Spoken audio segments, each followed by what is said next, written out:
இந்த திருப்புகழை பாடுனீங்கன்னா, மனமுருகி திருப்புகழ் பாடுனீங்கன்னா என்ன சார் கிடைக்கும்?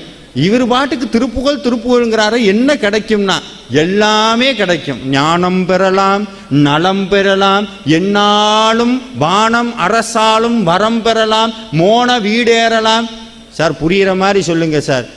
வாழ்க்கையை புரிஞ்சுக்கிற அறிவு கிடைக்கும், ஞானம் கிடைக்கும், நலம் கிடைக்கும். நலம்னா என்னன்னா, காலையில் எந்திரிக்கிறோம் பாருங்க, காலையில் எந்திரிக்கும் போதே உண்மையாலுமே ஆரோக்கியம்னா காலையில் எந்திரிக்கும் போதே எப்பா முடியலை அப்படின்னு எந்திரிக்காமல் இருந்தோம்னா அதுக்கு பேர் நலம்னு அர்த்தம். சாப்பிட்ட சாப்பாடு ஜீரணமாய் சந்தோஷமாக இருந்தால் அது நலம்னு அர்த்தம். நினச்ச போது நினைக்கிறத வாங்கினா அது பட்டியல் போய்கிட்டே இருக்கும். திருப்தியாக இருக்கிறது, என்னைக்கும் திருப்தியாக இருக்கிறது. அது சொல்கிறார், எல்லாமே கிடைக்குங்கிறார். ஞானம் பெறலாம், நலம் பெறலாம், என்னாலும் வானம் பதவி கிடைக்கும். பதவி கிடைக்குமா சார்? திருப்புகழ் பாடினா பதவி கிடைக்கும், திருப்புகழ் பாடினா நோய் போகும், எல்லாமே கிடைக்கும். அவர் சொல்கிறார், இதெல்லாம் யாருக்கு கிடைக்குமா? அருணகிரிநாதர் கீழே எழுதி ஒரு சைன் ஒன்று போட்டு விட்டார், தம்பி இது எல்லாருக்கும் கிடைக்காது. அப்போ யாருக்கு கிடைக்குமா?